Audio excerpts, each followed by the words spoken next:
Assalamualaikum warahmatullahi wabarakatuh. Halo semua, perkenalkan kami dari kelompok 1 yang beranggotakan Ainun Nela Rohdita, Siti Tufahatur, Sela Aji Oktarin, Erlinda Kartika, dan Anzori. Dalam video ini, kelompok kami ingin menyampaikan mengenai apa itu pembelajaran berdiferensiasi. Yuk, simak bersama-sama.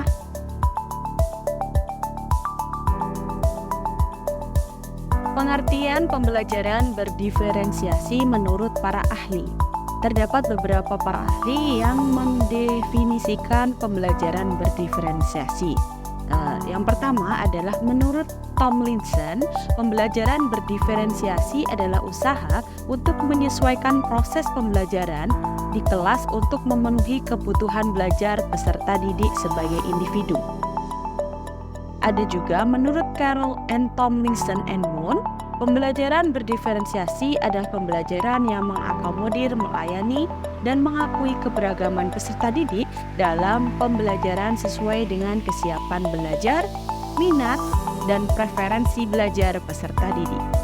Yang ketiga, yaitu menurut Schoolholm dalam Wiwin Herlina, pembelajaran berdiferensiasi adalah model pembelajaran motorik yang dirancang pada pentingnya variabilitas gerakan dan berakar pada teori sistem dinamis gerakan manusia.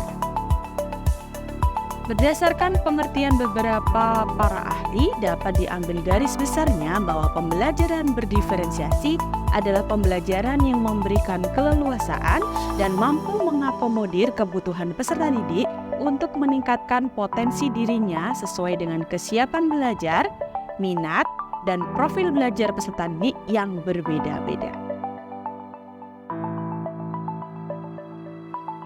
Ada beberapa filosofi yang mendasari tentang pembelajaran berdiferensiasi, yakni yang pertama, semua peserta didik pada dasarnya memiliki kekuatan dalam bidang-bidang tertentu.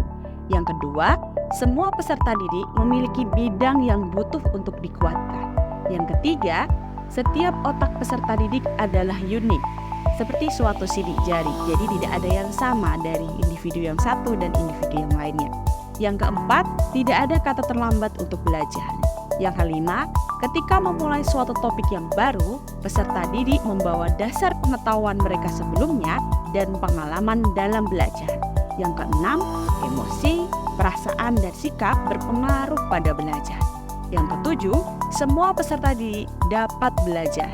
Yang kedelapan, peserta didik dapat belajar dengan cara yang berbeda-beda pada waktu yang berbeda-beda pula.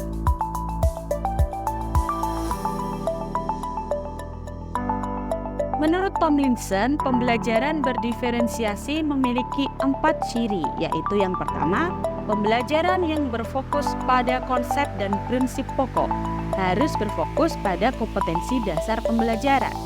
Yang kedua, evaluasi kesiapan dan perkembangan belajar peserta didik diakomodasi ke dalam kurikulum dengan memetakan kebutuhan peserta didik serta memasukkannya ke dalam strategi pembelajaran.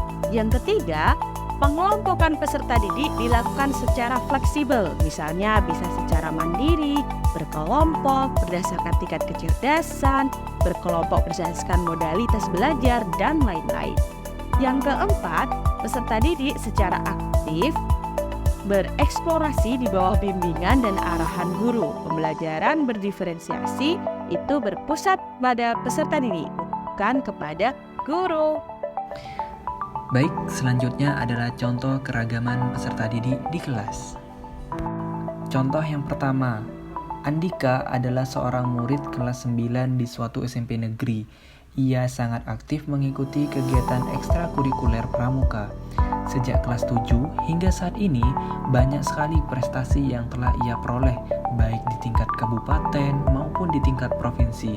Selain itu, ia juga sangat aktif ketika pembelajaran ilmu pengetahuan alam dan sosial. Di rumahnya, ia juga suka berkebun di sekitar halaman rumahnya. Sementara itu, Kevin, teman kelas Andika, senang sekali dengan pelajaran matematika. Ia selalu bersemangat untuk menerima pembelajaran di kelas.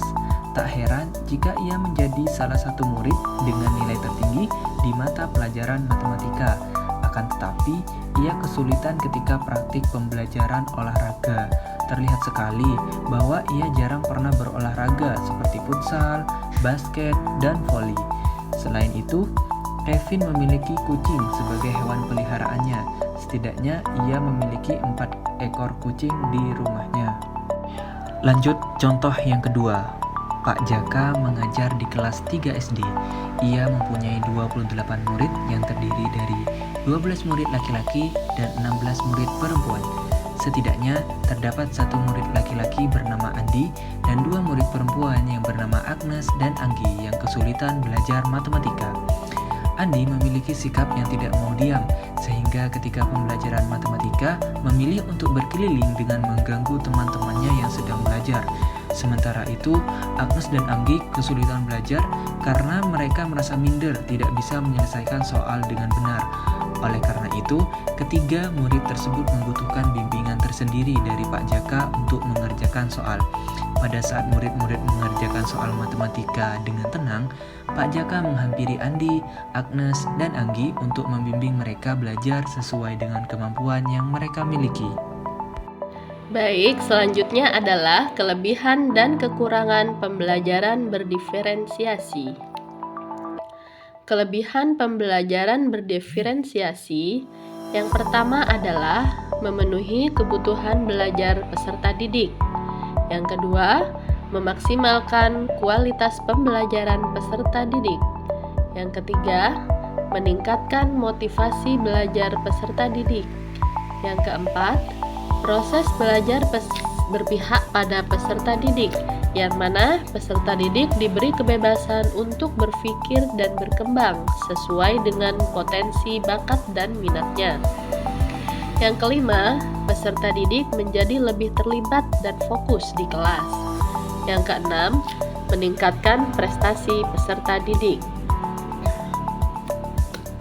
Selanjutnya, kekurangan pembelajaran berdiferensiasi yaitu yang pertama adalah persiapan memakan waktu. Guru harus menyiapkan berbagai macam perangkat pembelajaran dan asesmen yang berbeda. Yang kedua, terbatasnya waktu di kelas.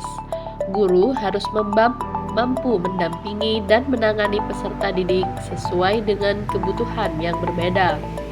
Yang ketiga adalah guru harus memiliki manajemen skill yang baik. Guru dituntut untuk mengatur diri sendiri, mengidentifikasi langkah-langkah serta strategi yang harus dilakukan untuk mencapai tujuan pembelajaran. Selanjutnya, kita akan membahas tentang teori yang mendukung pembelajaran berdiferensiasi. Di sini terdapat 4 teori yang mendukung. Yang pertama yaitu teori sistem ekologi. Teori sistem ekologi perkembangan anak ini diperkenalkan oleh Uri Bronfenbrenner. Teori ini menyatakan bahwa perkembangan anak dipengaruhi oleh interaksi dalam lingkungan sosial di mana anak tinggal, baik di lingkungan keluarga, teman sebaya, sekolah, dan masyarakat. Teori sistem ekologi merupakan pandangan sosiokultural Bronfenbrenner tentang perkembangan yang terdiri dari 5 sistem lingkungan. Kelima sistem ekologi tersebut antara lain mikrosistem, mesosistem, ekosistem, makrosistem, dan kranosistem. Teori yang kedua yaitu teori multiple intelligence. Teori multiple intelligence atau yang disebut juga dengan kecerdasan majemuk ditemukan dan dikembangkan oleh Howard Gardner.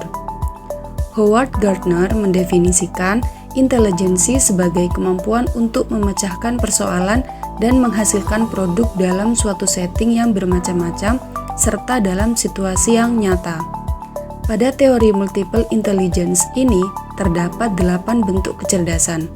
Kedelapan kecerdasan tersebut antara lain: yang pertama, kecerdasan verbal linguistik, yakni kemampuan untuk menyusun pikiran yang jelas dan dapat menerjemahkan dalam bahasa yang lugas.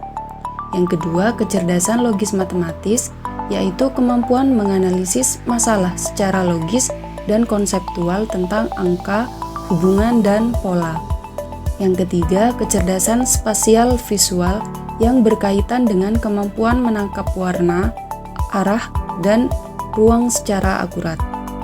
Yang keempat, kecerdasan kinestetik jasmani adalah kemampuan koordinasi gerak fisik, mata, dan kontrol motorik dengan baik. Yang kelima, yaitu kecerdasan musikal. Kecerdasan musikal adalah kemampuan untuk menikmati, mengamati, membedakan, mengarang, membentuk, dan mengekspresikan musik. Yang keenam adalah kecerdasan intrapersonal, yaitu kemampuan dalam berkomunikasi, peka terhadap emosi orang lain, mudah menyesuaikan diri, memiliki rasa empati yang tinggi, dan suka menolong orang lain.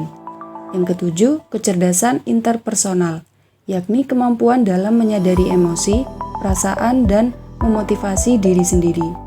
Dan yang terakhir yaitu kecerdasan naturalis, yang merupakan kepekaan atas perubahan yang terjadi di lingkungannya. Teori yang ketiga yaitu Zone of Proximal Development atau yang disingkat dengan ZPD. Zone of Proximal Development atau zona perkembangan proksimal adalah sebuah teori yang dikenalkan oleh Lev Vygotsky. ZPD adalah zona antara tingkat perkembangan aktual dan tingkat perkembangan potensial anak. Tingkat perkembangan aktual tampak dari kemampuan anak dalam memecahkan permasalahan secara mandiri. Sedangkan tingkat perkembangan potensial tampak dari kemampuan anak memecahkan masalah dengan scaffolding atau pendampingan orang dewasa ataupun kolaborasi dengan teman sebayanya. Kemudian, teori yang keempat yaitu teori learning modalities. Teori learning modalities berkaitan dengan modal yang dimiliki peserta didik berdasarkan pengalamannya. Terdapat 3 modalitas yang dikenal dengan singkatan VAK, yaitu visual, auditory, dan kinestetik. Modalitas visual memungkinkan siswa untuk lebih mudah menerima informasi melalui gambar. Modalitas auditory cenderung mengandalkan pendengaran dan sering melibatkan pertanyaan serta diskusi. Sedangkan modalitas kinestetik mendorong kegiatan fisik atau belajar secara praktik langsung. Namun, peserta didik tidak harus terbatas pada satu modalitas belajar saja, karena mereka dapat menjadi pembelajar multimodal yang dapat beralih mode tergantung pada situasi pembelajaran. Selanjutnya, implementasi metode pembelajaran berdiferensiasi dalam kurikulum Merdeka. Pertama, pendidikan diferensiasi dalam rencana pelaksanaan pembelajaran. Dalam kurikulum Merdeka, metode pembelajaran berdiferensiasi dapat diimplementasikan melalui pendekatan diferensiasi dalam rencana pelaksanaan pembelajaran atau RPP atau modul ajar. Guru dapat mengidentifikasi perbedaan individu siswa dalam hal kemampuan, minat, dan gaya belajar, serta merancang rencana pembelajaran yang memenuhi kebutuhan mereka. Kedua, penggunaan materi pembelajaran yang berbeda. Metode pembelajaran berdiferensiasi melibatkan penggunaan materi pembelajaran yang berbeda untuk memenuhi kebutuhan siswa.